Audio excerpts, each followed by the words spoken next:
room and popping in. So thank you as you all come in, and thank you for joining us for another Novastar Prep webinar event. Thrilled to have you here tonight. I know this is a very important topic. So I know some people will be coming in. If someone's here late, they will get the recording. If you want to share it with other family members, you will get a recording after this sent to you via email.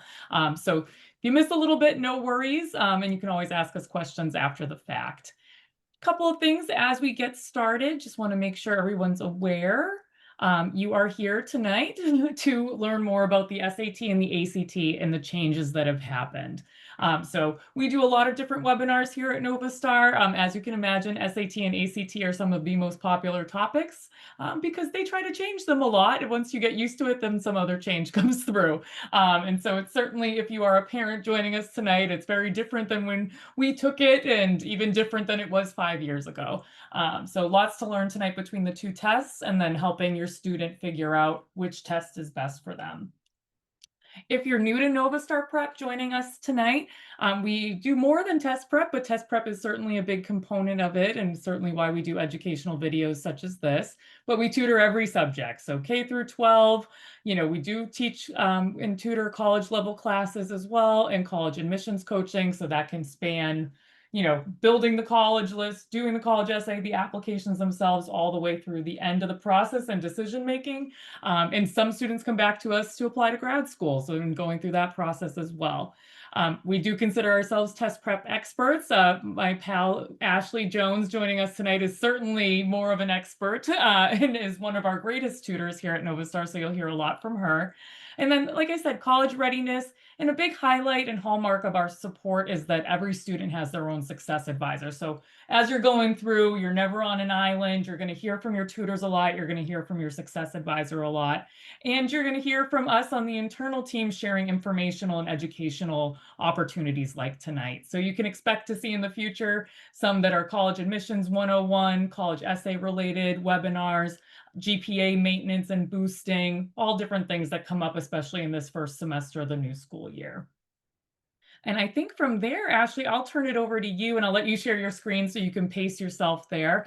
As we go throughout tonight's presentation, please feel free to put questions in the Q&A. The chat is off. I will be sending some links in there, but pop them into the Q&A and I'll help Ashley answer those or see when to jump in to share them with her. And as I mentioned, you will get the recording and everything should be sent to you right when we're done. But without further ado, I'd like to introduce Ashley Jones as we cover the digital SAT versus the new ACT. All right. All right. And then, yeah, I think Bernie, that you might have already mentioned this. Yes. Oh, I'm sorry. I did skip this slide on you. We do have a promotion for all of you tonight that includes 2 free sessions. There's a slide on it towards the end. I'll email it to you. But it's a nice way to jumpstart test prep tutoring or any other kind of tutoring you need with a couple of free things, and just a way to dive in and test the waters. Yes, absolutely. So very quickly, just to give you guys a little bit of my introduction. So in case you would like to know, I graduated with my bachelor's from Stetson University in DeLand. I've got my master's in biomedical science. All those fancy schools and titles to say that I know the struggle of test prep between, the SAT, the ACT, the GRE, the MCAT. Like I know the struggle of test prep and getting everything ready and dealing with admissions and all that fun stuff. I've been working as a tutor for the last, as much as this pains me to say this, 11 years now. And working on pretty much almost solely test prep for the last, it's actually now we're coming up on 6 years. And I don't say that to age myself, certainly, but I know a lot of the tests, the kind of like the back of my hand. I've seen everything with the paper test, the digital test for the SAT, and now as we're transitioning into the new ACT. So I've seen this test in a lot of its changes in the last several years.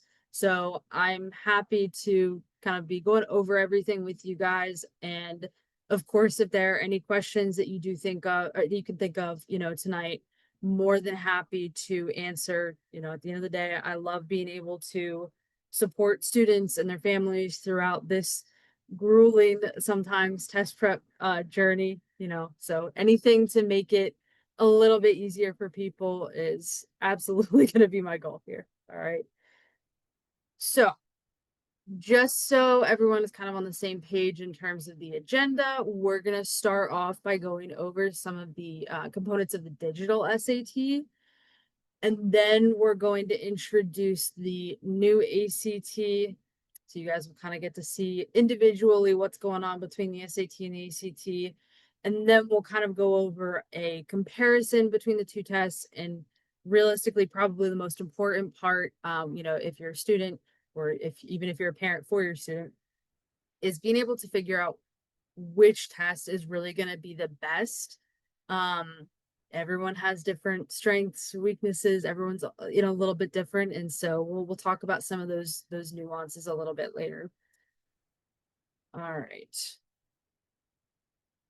So one of the things that is just kind of important in general, without having to go into details of the SAT versus the ACT quite yet, realistically, standardized testing is not going anywhere.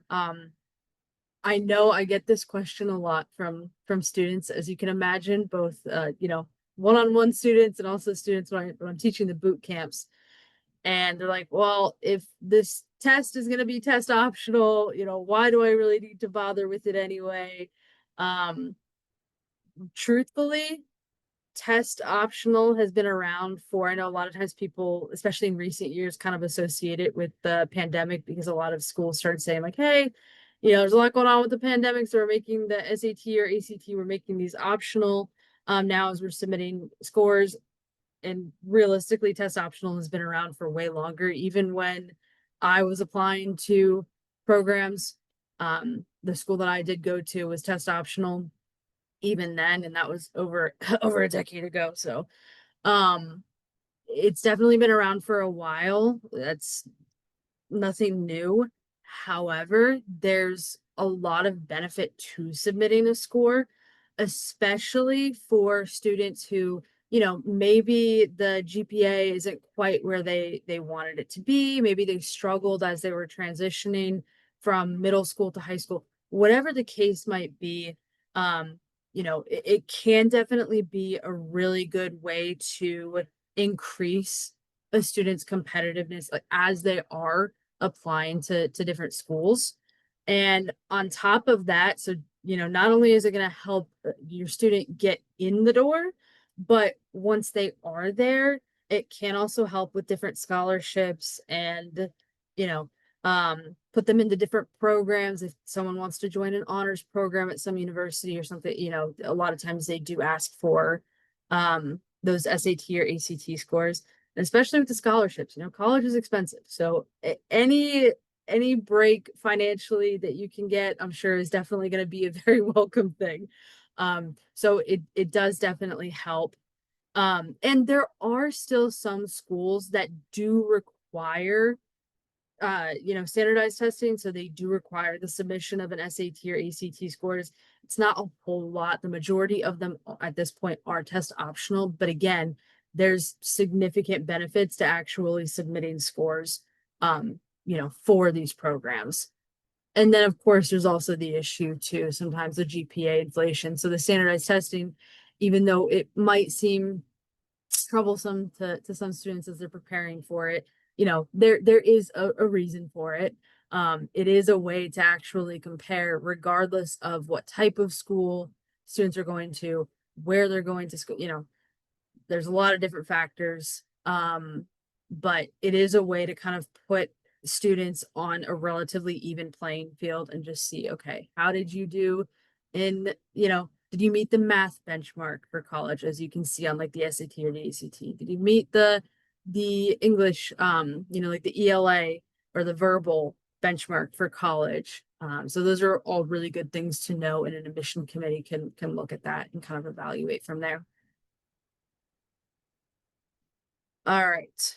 Now into the digital SAT specifically.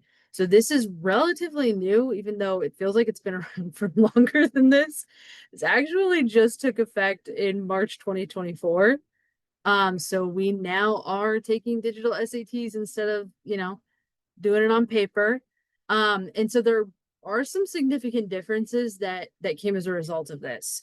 Um, Generally speaking, of course, we're going to get into the details, but generally speaking, it's a little bit easier to take, it's easier to give, it's a little bit more relevant. I mean, at the end of the day, students are very comfortable with their technology, very comfortable with, testing and on digital platforms. So it made it a little bit more friendly in that capacity. But there are also some other benefits in terms of timing, what's actually being tested, timing definitely being a major factor in one of the ways why it's a little bit easier for students now. And the content for the most part, honestly, is pretty much the same between the paper and the digital test. They did change some things to make it a little bit more relevant. So um it's more it's more based on real world scenarios. So in a lot of the math questions, students are going to see it's not like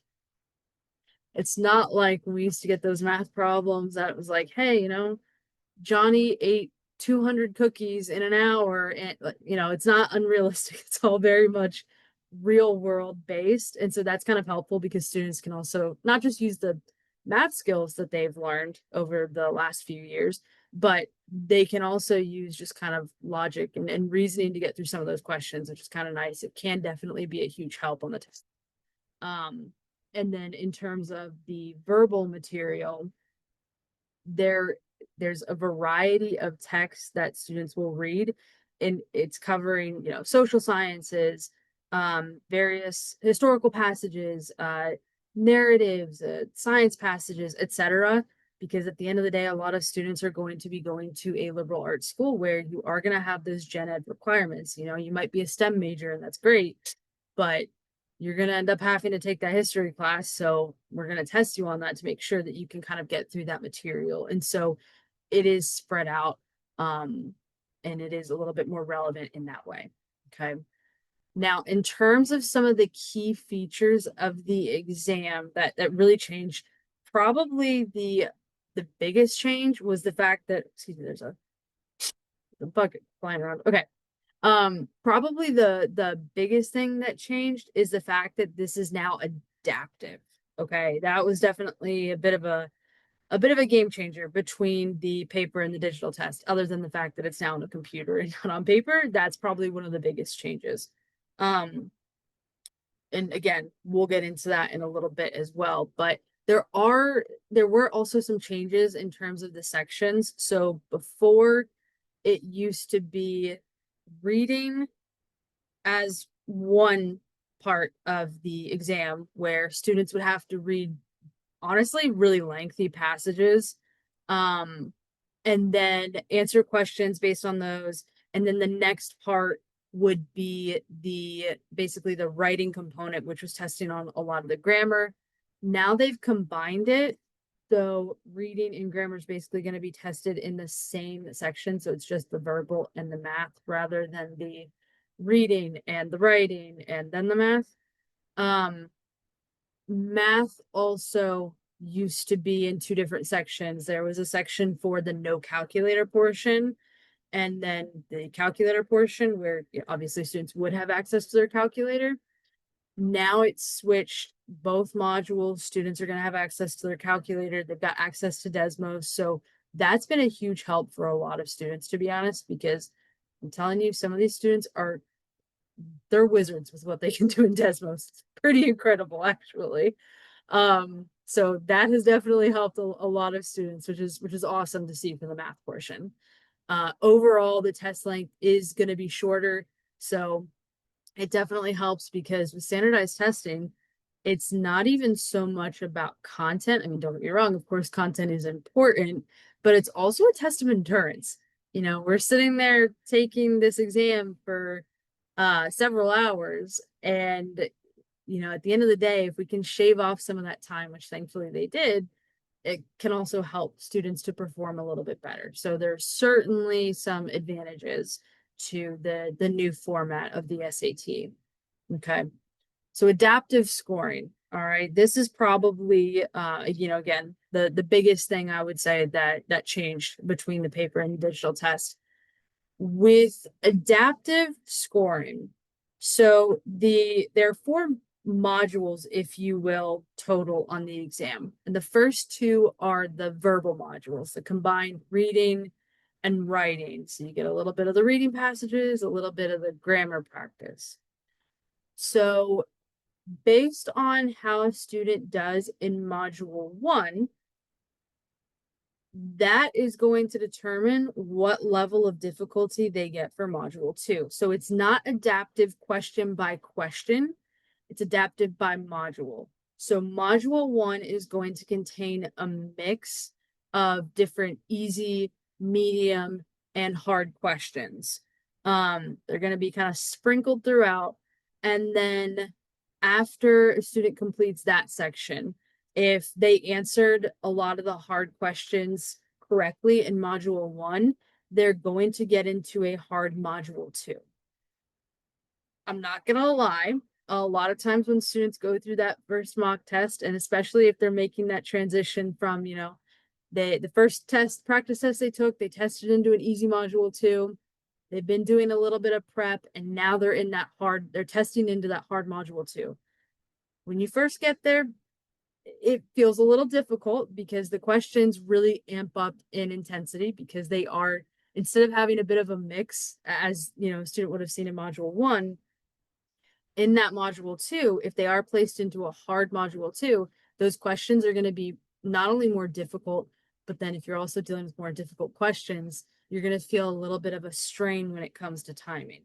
And despite it maybe feeling a little bit more difficult, it's actually a really good thing for a student score. Like, the goal should always be to get into a hard module 2, whether it's the verbal portion or the math portion of the exam, because that's really going to help students maximize their scores.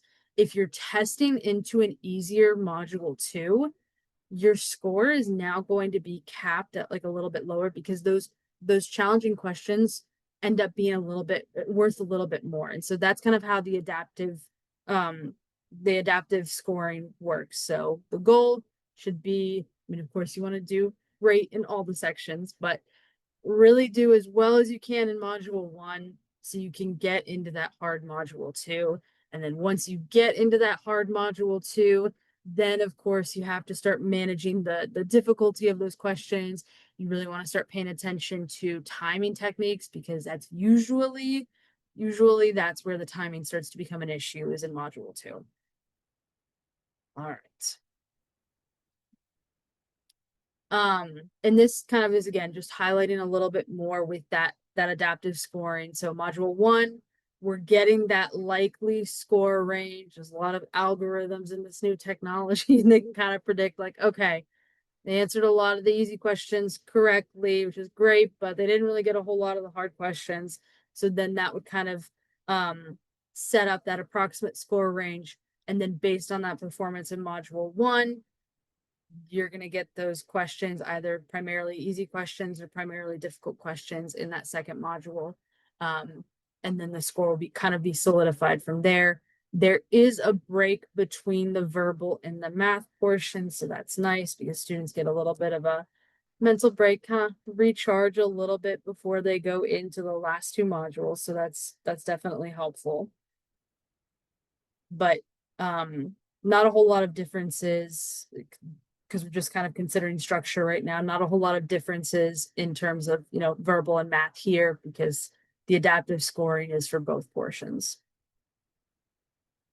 This is an example. So this is taken directly from a program called Test Innovators, which is where we do a lot of our like mock tests and things like that for students. And so this kind of just gives an example of, hey, this student, they went through module 1, and this is the verbal.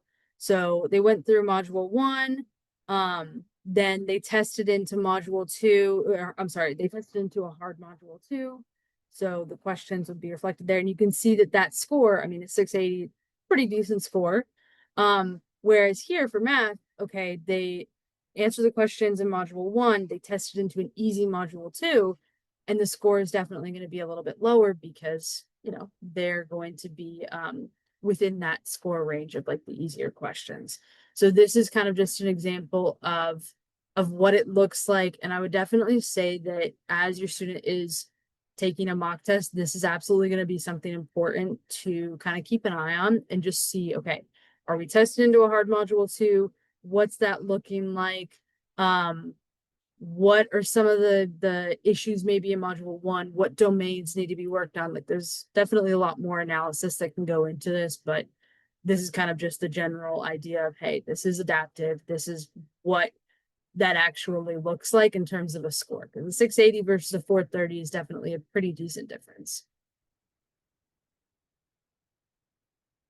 And then if you were to click on, if you wanted to view a little bit more about the results in any of the modules, you can kind of see, okay, since this was the math module two, this was the one that our, example student here would have tested into this easy module two. You can see that there was only one hard question. And if you do test into a hard module two, obviously you're going to see more hard questions here than just one. And you're probably going to see less, more hard questions, less easy questions. You might have a couple easy questions sprinkled in there, but it will be a lot more hard questions in comparison. Okay. And it does show you too if there are any that's unanswered. So we can kind of be like, hey, why didn't you answer these? Like, what's going on? So just honestly, a lot of useful information to kind of see how students are doing and keep track of what needs to be improved where and when. All right. Now, in terms of length, definitely a big advantage from the paper to the digital, as I mentioned before. So the current digital test is 2 hours and 14 minutes long. Not too bad. Especially considering the fact that there is a break between the reading and the reading, writing, and the math portions. It's a little bit of a break there. Of course, if the student does have accommodations, that time would change based on the accommodations, of course. But beforehand, it was 2 hours and 55 minutes. So going from almost 3 hours to almost 2 hours is definitely beneficial for students all around. And honestly, even in just the difference in like the lengths, for example, in a lot of the reading portion of the paper test, those passages were students were reading like a page worth of material and answering about 10 to 12 questions on that page. Now it's like students are reading a couple sentences to a paragraph and answering questions on that. So it's definitely a little bit more student friendly because let's be honest, sometimes the SAT passages, they might not be the most exciting or interesting things in the world. Definitely not things that students are probably going out of their way to read per se. But it makes it a little bit more student friendly when you go from a page to a paragraph. It's a little bit easier to focus. So that definitely helps out a lot. And there's about, just over an hour essentially for each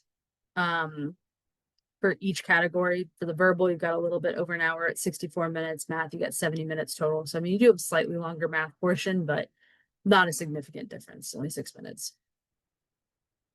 All right. So overall, adaptive scoring being I would say probably the biggest topic here, the biggest change. Content, to be honest, is pretty much the same. There are certain things I would say that for the math portion, some questions they have maybe leaned into a little bit more since the digital test. And I think that is largely because they do give students access to Desmos now. And if you have access to Desmos, you can there are certain things that it can kind of do for you.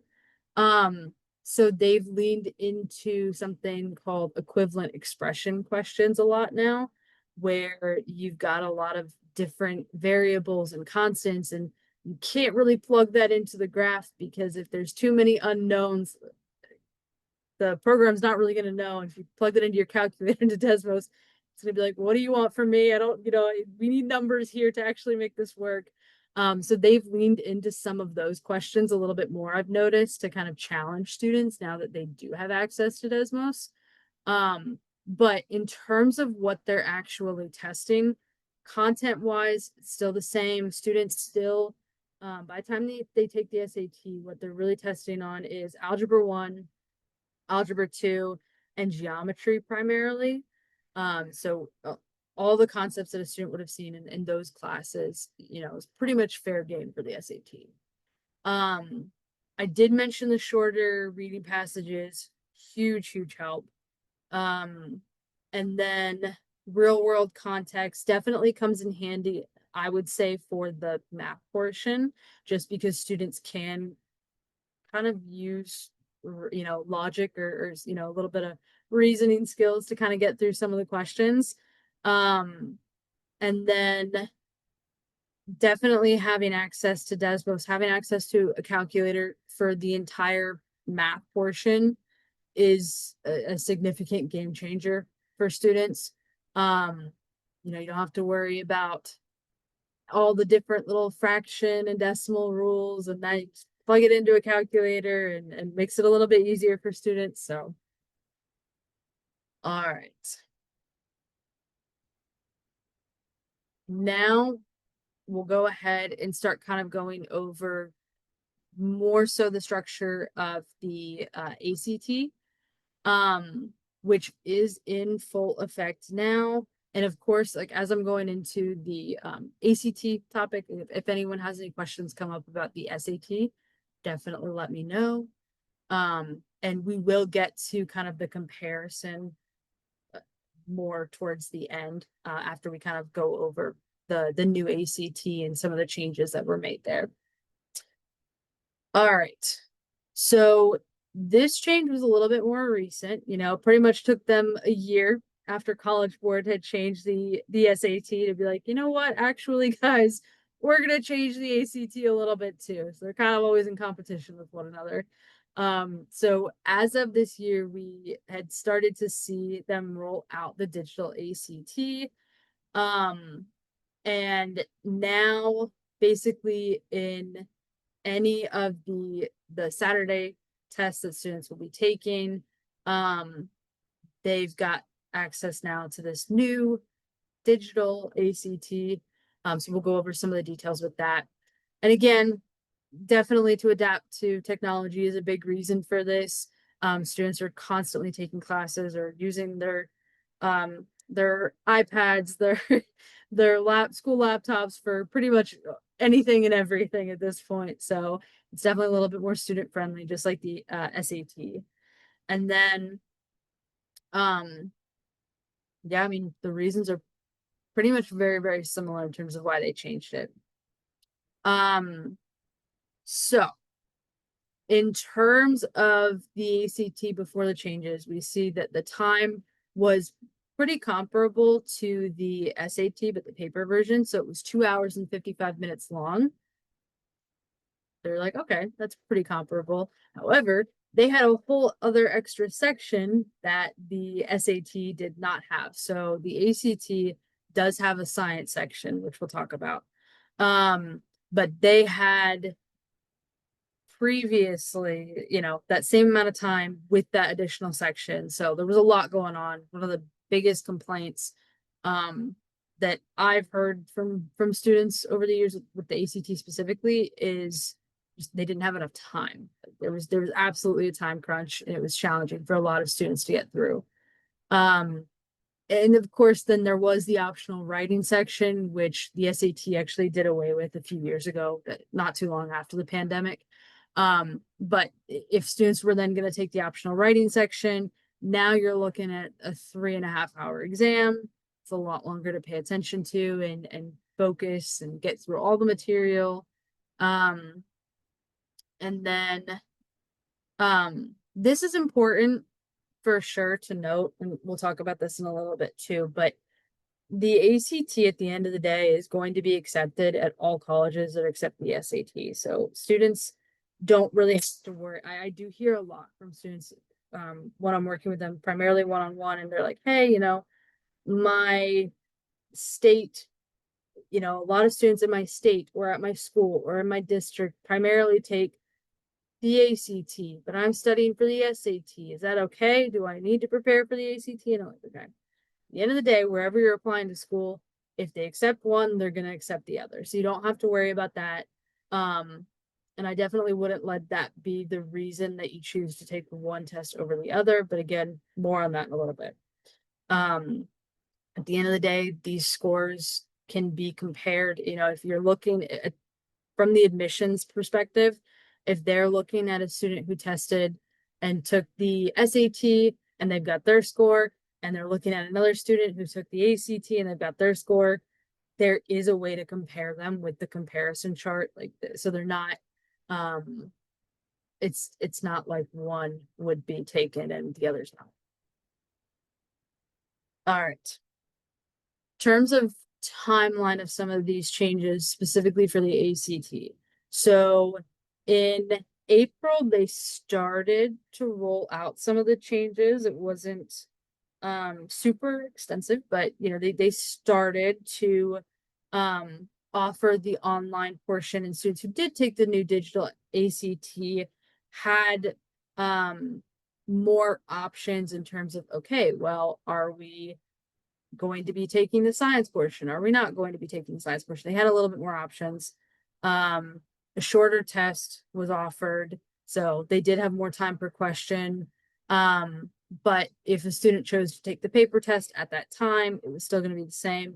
Now, September 2025, all students testing on Saturday, whether it's online, whether they choose to take the ACT online or on paper. Spoiler alert, that's one of the advantages of this, but whether they decide to take it on digital platform or on paper, they're going to benefit from some of these enhancements that we're going to go over. So that's really nice. And for the foreseeable future, as of right now, things are constantly changing with test prep. So, we'll see what happens, but as of right now, they are planning for the ACT, just the ACT. They are planning on offering the paper test and the digital test for the foreseeable future. For the SAT, the only way a student would get a paper test is if they have accommodations and they needed to have a paper test. But College Board is not giving students an option of, hey, do you want to take this on paper or on computer? The only way that you're taking it on paper if you're testing for the SAT is if you have accommodations to take it on paper. That is good to kind of keep in mind. So this definitely, the biggest complaint, like I said, was the fact that students really did not have enough time. One of the other things that was kind of tricky was the fact that the math questions, there used to be 5 possible answer choices that students had to pick from. Now there's only 4, which that actually also goes into timing, because if you have to evaluate 5 answer choices versus 4, especially for each question, like that's going to save students some time. So that was kind of nice. The other, like, I would say really big difference between the SAT and the ACT is the fact that the ACT offers a science section. Now, it used to be mandatory. If you took the ACT, a lot of times I would recommend students, if you're good at STEM or you're interested in some type of STEM career, ACT might be the way to go because they've got the science section. If that's where your skill set lies, you can really let that shine. Whereas the SAT, they don't have a science section, so there really isn't that comparison. Since the SAT and the ACT, they're kind of always in competition, with one another. They did try to even that playing field a little bit. And so one of the, I would say, improvements that they made upon the test is that science section is no longer mandatory. So if you have a student who's like, I feel like I'd probably do better on the ACT, but I'm kind of nervous about the science portion, I don't really want to take that, they don't have to. Okay, so that definitely helps out a lot. And on the flip side, if you have a student who excels in STEM, let them show that off in the ACT for sure. In fact, to be honest, it's one of the reasons why when I was testing myself, I preferred actually the ACT because science and math was kind of my jam, and I really enjoyed that, and I feel like I was really able to showcase those skills. So these are all things to kind of consider when picking between the SAT or the ACT. And I will say, in terms of being flexible with digital versus paper, ACT does kind of have the SAT beat a little bit in that because it's not an option at all with the SAT unless you have those accommodations. ACT is like, hey, you want to take it on paper? That's fine. You want to take it digitally? That's great too. So that's really, really nice that they're allowing students to pick what would be best for them. All right. So there has been a reduction in the total number of questions for the ACT. It's also going to help with the time. So we're looking at, 195 minutes to 125 minutes. That's a significant time difference right there. I mean, that's over an hour right there. Um, so that's definitely a huge help for students. And it's pretty comparable again to the SAT in terms of timing. So that's nice. That doesn't really need to necessarily be a deciding factor between the two exams. Um, I did mention this as well. The math questions, there were 5 answer choices previously. Now there's only 4. So that absolutely comes in handy. Thinking about process of elimination, it doesn't seem like a huge difference to eliminate one answer choice and you've got at least or go with, one answer choice and you've got a 20% chance of getting it right versus a 25% if there are 4 questions. But when you add that up, I mean, that does have an impact. So that does definitely help. And that's obviously assuming a guessing scenario there. But even if students are just evaluating each answer choice, that absolutely helps it with time for sure. So that has multiple advantages that you might not originally think about, but if you kind of go down the rabbit hole on that one, it actually helps out quite a bit. And the SAT also has 4 options. Like you'll never see any of the questions in the SAT have 5 options. They all have 4. Um, and as I mentioned, you don't have to take that science section. So that's a huge win.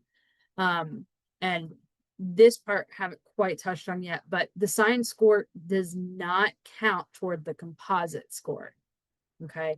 It's kind of like how the optional essay doesn't count toward the composite score. It's just another thing that basically, if let's say you do take the science portion, it's just another way for admissions committee, to kind of evaluate your score performance there and say, oh, okay, cool. This person is applying to be a pre-med major and they aced their science section on the ACT. Right. Like that can look really, really good. But it's not going to impact the overall composite score. So whether you're taking the science section or not, it's not going to impact your overall score. It essentially just serves as an extra piece of data, and that's it. The new ACT is not adaptive. Okay. So you're pretty much just getting a sprinkle of, easy, medium, difficult questions all throughout. So that is not changing. Could it change in the future? Maybe. As of right now, it's not adaptive. So students don't really have to worry about, taking that module 1 and doing really well to try and get into a hard module 2. It's all just going to be a little bit of a mix. And that did not change. Okay. So this is just kind of an example. We saw an example earlier of what an SAT sample score could look like and the different, percent. I don't think that it showed the percentiles on that page, but you can still look at percentiles as well there. But here, we see the composite score. So overall, between specifically the English, the reading, and the math test, that's what's contributing to that composite score there. The science test, optional, not included, but you can see the percentile of each section that a student's testing, which is pretty helpful because, looking at, percentiles like this, it can be helpful in prioritizing the time that a student, maybe the student, for example, would need to spend a little bit more time improving some of the verbal components in comparison to math. Not that math should be neglected, but maybe prioritize a little bit more of those verbal sections than the math, just based on the percentile and the score. So it's always helpful information to see that. Okay. So what this actually means for students who are preparing for this new digital SAT, or excuse me, ACT, but honestly, a lot of this is going to apply to the SAT as well, especially the first part. Um, Whether your student is taking either exam, they do want to familiarize themselves with the testing environment, with the platform. I love using highlight features, strike through features. I'm always encouraging students to use that, so they can kind of really pay attention to what the question's asking, strike out answer choices that they know are not going to be correct and they don't want to accidentally select. All of those features, the actual way the platform looks, you do want to familiarize yourself with that prior to test day, so that you're not caught up with any surprises on test day of like, oh shoot, how do I highlight this, or how do I do X, Y, or Z? I've also had, truthfully, students take the mock test who didn't realize they had access to Desmos. And when they found out afterwards, they were very upset, understandably so. I was like, yeah, if you go on the platform, you can see, you click on the calculator and it pulls up Desmos. So those little things you don't necessarily think about until you have to think about them. So it's always good to get a little bit of exposure to that, which mock tests are a great way to do that. Also really nice, students are getting their scores back sooner, which is a help for any, seniors, you're applying to schools, you need your scores back sooner. That's fantastic.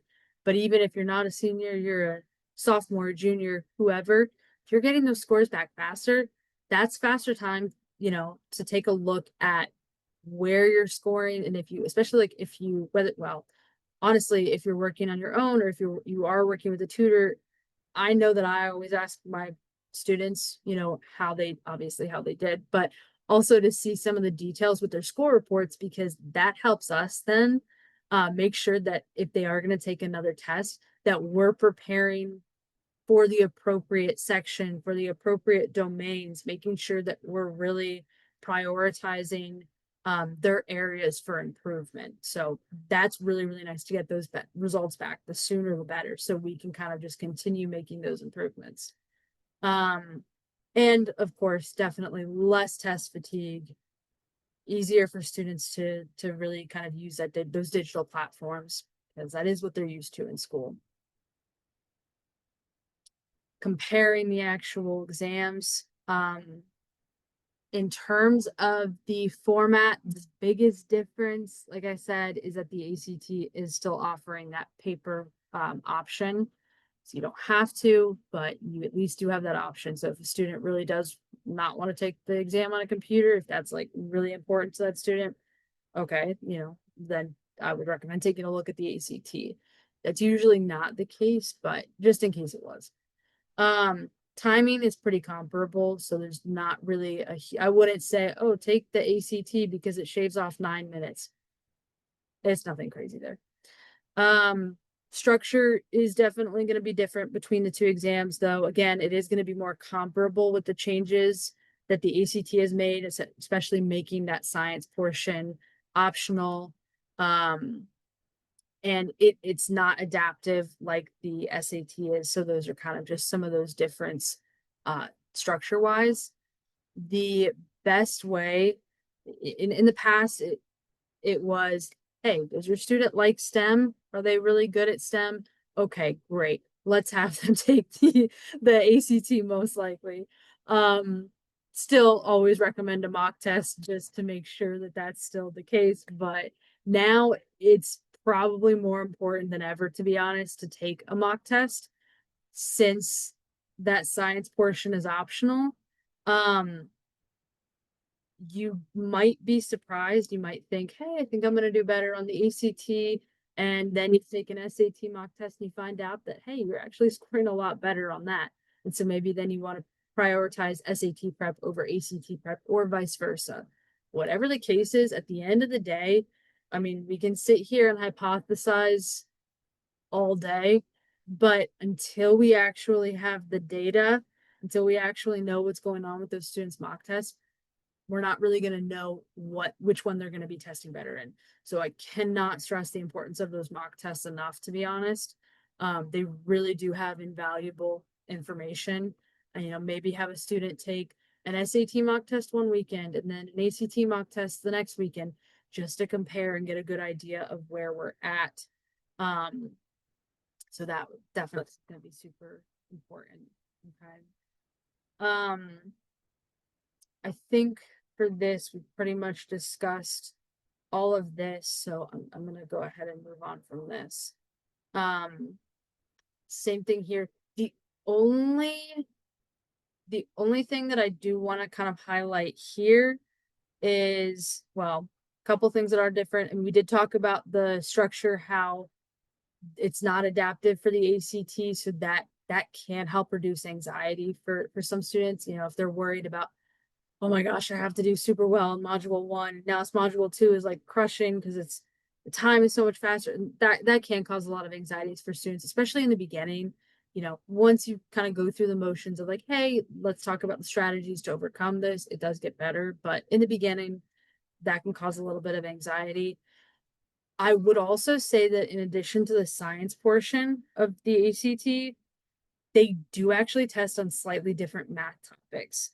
And that's actually one of the reasons why I would argue it's kind of important to figure out, not to say that students can't switch at some point, but it's better to figure out in the beginning of the test prep journey, hey, am I taking the ACT or the SAT? Because there are some differences, especially I would say in math content wise.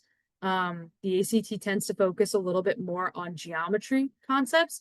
They also focus a little bit more on statistics, different statistics concepts that the SAT really has nothing to do with. So things like combinations, permutations, etc. And to be honest, those are pretty easy things to prepare a student for. Don't get me wrong. Like it's a pretty quick lesson. Usually it's not too bad, but I'll be honest, a lot of times those are concepts that unless your student explicitly has had a statistics course, they're going to struggle with. They might not have even seen that before just because it doesn't get covered in a lot of the curriculum.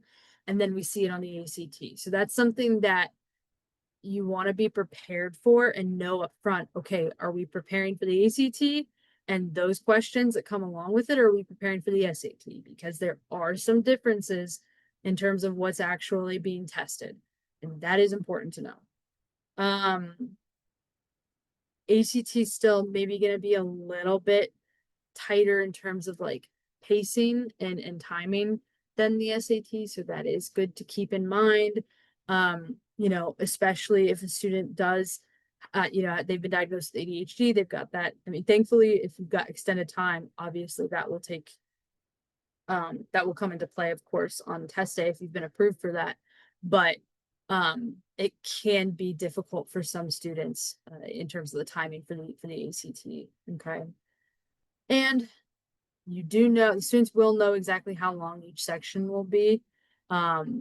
There's no surprises there. So that is kind of nice. And apologies, Ashley. I noticed that one typo that I put on that slide was just that they will know how hard each section will be. They'll get that feeling of like there's no adaptive nature to that test, so that they're not going to be worried about, oh, if I got this one wrong. So sorry about the typo there. Oh, no, you're good. Yeah, that honestly kind of goes into that first point too, I think, of like even just reducing that anxiety a little bit of, yeah, oh snap, these questions are so much easier in module 2.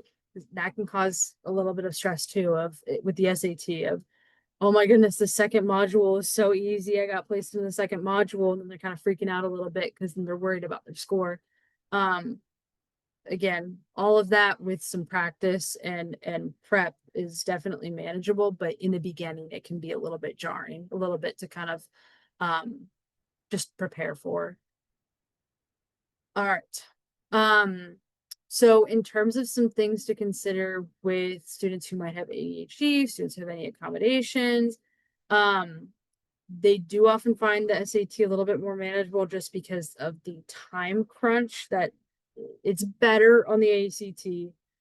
Definitely better than what it used to be with the paper test, but it's still present to some extent. Um, there's definitely, I can say, just working with students with accommodations, there's definitely some differences in terms of um what accommodations the SAT versus ACT will provide for. Um, like I know in the past I've worked with some people who have been able to spread the ACT out over a couple days, whereas the SAT, it's like you're getting your time and a half or your double time if you qualify for it, but you're taking it all in the same day. So there's some advantages and disadvantages to that as well. Um, but generally speaking, again, everyone is different. I can't emphasize that enough, but generally speaking, um, students who do struggle with ADHD, they do tend to do a little bit better on the SAT just because they do have a little bit more time. Um, but you're really not going to know that until you take a practice test for both. I have definitely been proved wrong on that before, where I was like, I think this student, pretty strong belief this student's going to do better on the SAT, and lo and behold, that was not the case. So you really don't know until you take that practice test. Otherwise, you're kind of just saying, oh, I'm going to go with the SAT or the ACT and kind of blindly picking one. Like, you do want to make sure that you are maximizing your strengths, taking that into consideration so that you can really show colleges when you submit those scores, hey, these are my strengths. I can definitely excel in science or in math or in verbal, whatever it might be. You want to pick the test that's really going to showcase those strengths. All right. In terms of how to prepare, definitely take the mock test. Okay. And then, um, yeah, quick reading comprehension is going to come in handy for sure for the SAT prep. Using a calculator for all math sections. I'm telling you, I've had students wizards in Desmos. I'm pretty sure of it. They've taught me a couple things of how to how to use Desmos in different ways, and they're kind of brilliant with it. I'm not gonna lie. And so definitely getting used to using Desmos for some problems absolutely comes in handy. Um, Same thing for the ACT. Mock test, mock test, mock test.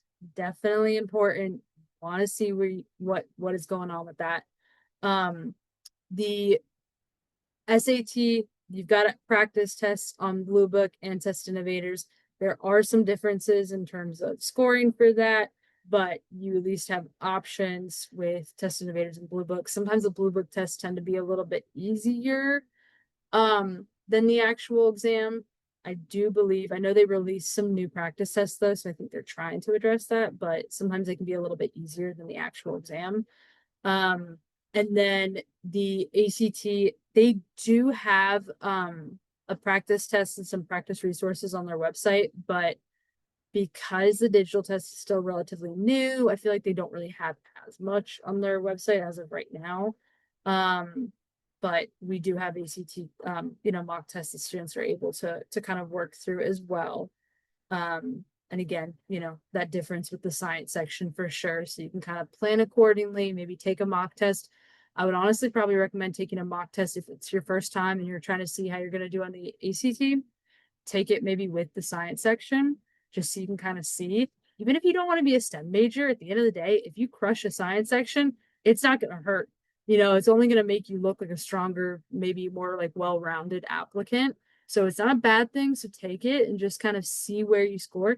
And if it ends up not being even remotely close to where you want it to be, and you're like, you know what, this just that science section, it's not going to be for me, that's okay. But you won't know that until you actually take it. Um, and then, Of course, definitely you can work with a one-on-one tutor. You know, we do help students really highlight those like weaker areas. Um, and you know, I know that I can speak as a tutor who kind of works one-on-one with students. I can definitely say that over time, we really get to know our students and what their strengths are, what their weaknesses are, and we can kind of help them plan for, you know, hey, student might struggle a little bit with anxiety and confidence on the exam. So how are we going to get them engaged and motivated and know that they're confident and can handle this exam? Maybe they struggle with staying focused, so we can kind of help students with that. That is definitely one of the benefits with that like one-on-one is that we do get to know students better. We do get to help them specifically improve with their with whatever they might be struggling, content, confidence, focus, you name it, any and all of the above. Um, and definitely does help with accountability as well. Sometimes it's hard to, I could tell a student, hey, you know, you need to be doing X, Y, and Z each week. But if you don't have someone holding you accountable, it makes it a little bit difficult. It's kind of like, you know, let's be honest, we've all been there. New Year's, we say we're going to go to the gym. Doesn't always happen. But if you have someone to at least kind of help you be accountable in that, that can really make a significant difference. Um, and yeah, you know, fun fact, of course, we do see here, you know, students who are participating in about 25 hours of one-on-one do see an increase on average of about 150 points. Everyone's a little bit different, but that's kind of just on average. And then Bernadette, I didn't know if you wanted to speak anything about, you know, the upcoming mock tests. Sure. So we do have a PSAT and SAT mock test this Saturday. So you can choose whichever one you want. So if you're a younger student or if you have younger kids, they can absolutely take the PSAT this weekend. And it's nice, it's just about a month before or like 3 weeks before the official PSAT. So it gives them a sense of what it looks like. But also the SAT is available and there's multiple locations where this is happening in person. So I've sent the link to our mock test and boot camps website in the chat, and I'll send it to you via email. But if your school is a partner of ours, like Meridian High School, Oakton High School, there are some in-person events going on for this, but also a massive one online. And then, you know, I think for the ACT mock that's coming up in October, we do happen to do those, you know, a little less frequently than the ACT. I mean, sorry, than the SAT. And Ashley, you might see this in your work too. It's just a little less popular. And so who knows, maybe they'll like the new format a lot and it will grow in popularity, but it just tends to be SAT is king in some sense there. Um, and Ashley mentioned before that she has taught a lot of our boot camps in the past. And I'm not sure, are you doing this one, Ashley? Yes. Perfect. So September 27th through 28th, we have a boot camp. And so it's 2 days where you get as much information as I think 1 day math, 1 day verbal It's or two like, hours in yeah, the it's 2 hours in the morning of verbal, and then there's an hour long lunch, and then 2 hours of math prep each day. So you gotcha. get 4 hours math, 4 hours verbal total for the weekend. Awesome. And you guys can sign up for any of these or future events too, because we tend to do a boot camp just about every month, and we tend to do a mock test just about every month for the SAT. And sometimes there's other opportunities to take it on your own if you can't make a particular mock test day. Ashley can back me up on this too. It's a very user-friendly platform. Taking the test is just basically hitting start and going through it. So very easy to take if one of these dates don't work for you.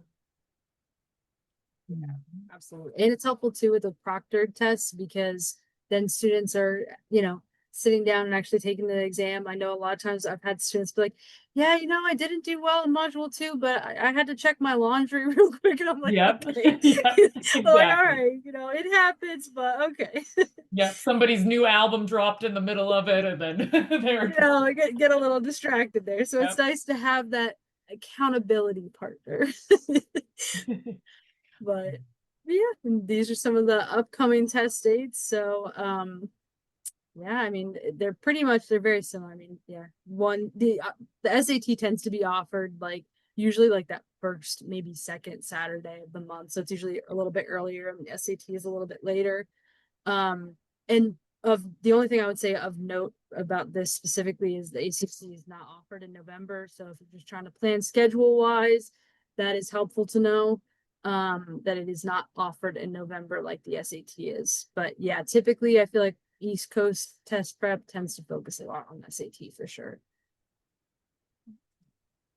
All right. And last but not least, we have here that all of the attendees here, if you register, if you're here for half of it, if you're going to watch on demand later on, you get 2 free hours with any package purchase now through September 26th. So that's next Friday. I'll send you all the link regarding it and how it all works. But basically, it's going to get you started with 2 free hours to start dipping into test prep, or it can be for any academic tutoring, college coaching, anything of that nature.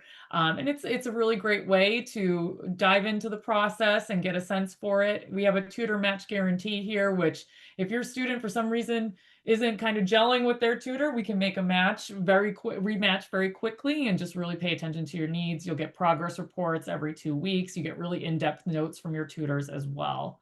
And then I think the last page here, Ashley, is just Q&A, right? I haven't seen any come through. We can give it a minute and see if anybody pops a question into the chat here, but none have come through just yet. I know there's a lot of specific scenarios out there about your own particular child and, whether or not they've taken geometry yet, or if they've, are at the right point for equivalent expressions, so knowing that one on there. But if you think of them after, you will have my email address on the communication I send to you after this, and we can get your questions answered, certainly. And we can also, we have other in-depth webinars coming up as well about, what we talked about before, test optional policies. So we have an entire one on that rather than one slide telling you that it's not as optional as we think it is half the time. And then, we cover everything else in great detail as well. So I think with no questions here and it already being 7:03, I think, Ashley, we can say goodnight to everyone and thank you all for coming. And Ashley, I can't thank you enough. This was great. Oh, thank you. All Have a right. good night, guys. Good night, everyone. Take care. Bye-bye.